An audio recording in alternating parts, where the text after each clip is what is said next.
एक ऐसा शहर जो कभी सोता नहीं, जहां हर दिन समंदर की लहरों के साथ लाखों सपने टकराते हैं। लेकिन इसी शहर की चकाचौंध के पीछे एक ऐसा स्याह अंधेरा छुपा था जिसने पूरे हिंदुस्तान की किस्मत को एक गहरे जख्म में बदल दिया। एक नाम जिसे सुनते ही आज भी पुलिस की फाइलों से लेकर आम आदमी के जहन तक एक खौफ दौड़ जाता है। एक ऐसा इंसान जो भारत की सड़कों पर पला लेकिन बन गया भारत का सबसे बड़ा दुश्मन। आज हम किसी आम मुजरिम की बात नहीं कर रहे हैं। आज हम बात कर रहे हैं उस साए की जिसने मौत, खौफ और आतंक का एक ऐसा साम्राज्य खड़ा किया जिसका असर आज भी हमारे देश की रगों में महसूस किया जाता है। कहानी शुरू होती है मुंबई के डोंगरी इलाके की तंग गलियों से।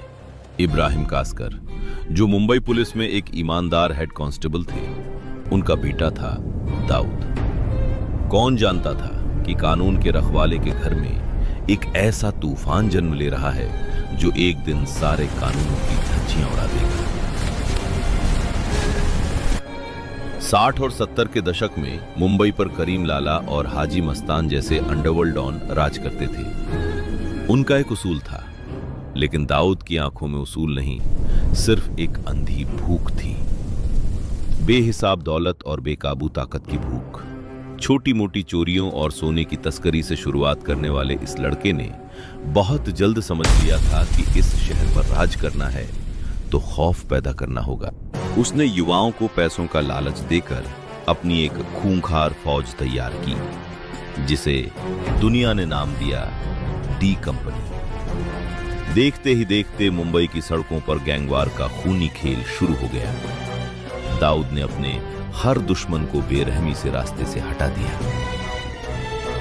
80 का दशक आते आते वो मुंबई का बेताज बादशाह बन चुका था। अब वो सिर्फ एक तस्कर नहीं था। हफ्ता वसूली, सट्टेबाजी, रियल एस्टेट से लेकर बॉलीवुड के ग्लैमर तक हर जगह डी कंपनी के काले पैसों का राज था। बड़े बड़े व्यापारी और सितारे भी उसके एक फोन कॉल से कांप उठते थे। लेकिन एक माफिया डॉन का देश के लिए सबसे बड़ा नासूर बनना अभी बाकी था। फिर आया वो दिन जिसने भारत के इतिहास को हमेशा के लिए खून से रंग दिया। 12 मार्च 1993, शुक्रवार का दिन। बंबई अपनी आम रफ्तार से भाग रही थी। तभी दोपहर के करीब 1:30 बजे बॉम्बे स्टॉक एक्सचेंज की इमारत के पास एक कार धमाका हुआ और फिर एक के बाद एक लगातार 12 और धमाके। एयर इंडिया बिल्डिंग, जवेरी बाजार, सेंचुरी बाजार, पूरा शहर चीखों, धुएं और लाशों से भर गया।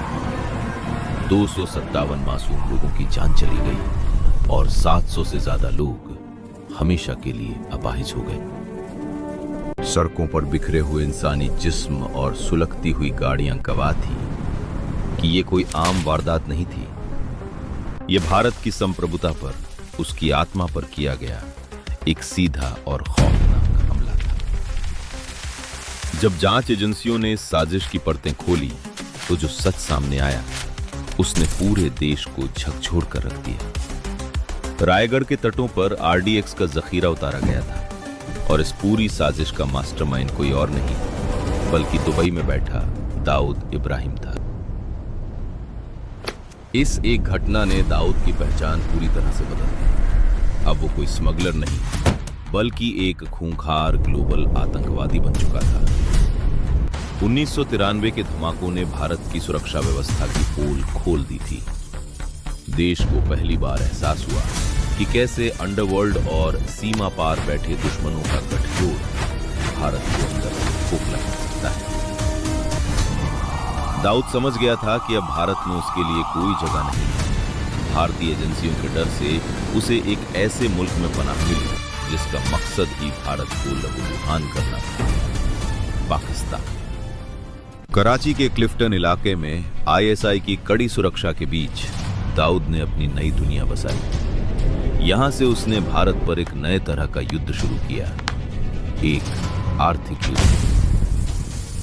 डी कंपनी ने पाकिस्तान की खुफिया एजेंसी के साथ मिलकर जाली भारतीय नोटों का एक बहुत बड़ा नेटवर्क खड़ा किया। करोड़ों रुपए के जाली नोट भारत की अर्थव्यवस्था में धकेले गए ताकि देश की तरक्की को रोका जा सके। इसके साथ ही ड्रग्स की तस्करी का एक ऐसा सिंडिकेट बनाया गया जिसने न जाने कितने भारतीय युवाओं की जिंदगी तबाह कर दी। इन काले धंधों से आने वाला पैसा सीधे तौर पर भारत के खिलाफ होने वाली आतंकी गतिविधियों में लगाया जाने लगा।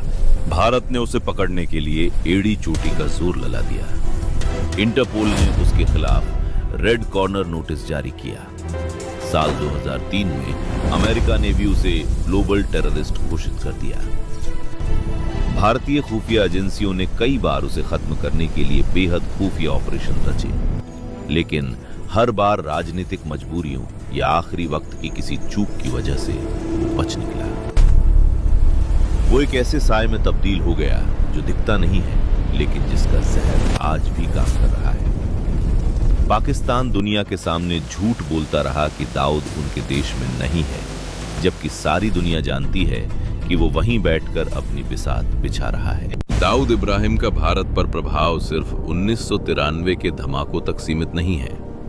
उसने भारत को ये सिखाया कि दुश्मन सिर्फ सरहदों पर नहीं होते, बल्कि वो हमारे ही बीच से निकलकर हमारी जड़ों को काट सकते हैं।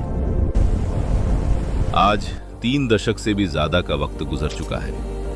1993 के धमाकों में अपनों को खोने वाले परिवार आज भी उस एक शख्स की गिरफ्तारी का इंतजार कर रहे हैं। फाइलें धूल फांक रही हैं, लेकिन भारत की खुफिया एजेंसियों की नजरों में वो आज भी सबसे बड़ा वांटेड है। दाऊद अब बूढ़ा हो चला है, शायद बीमारियों से भी घिरा है, लेकिन सवाल ये नहीं है कि वो आज किस हाल में है। सवाल ये है कि क्या इस देश के मासूमों का खून बहाने वाले, हमारी अर्थव्यवस्था को गहरी चोट पहुंचाने वाले इस अपराधी को कभी उसके गुनाहों की मुकम्मल सजा मिलेगी?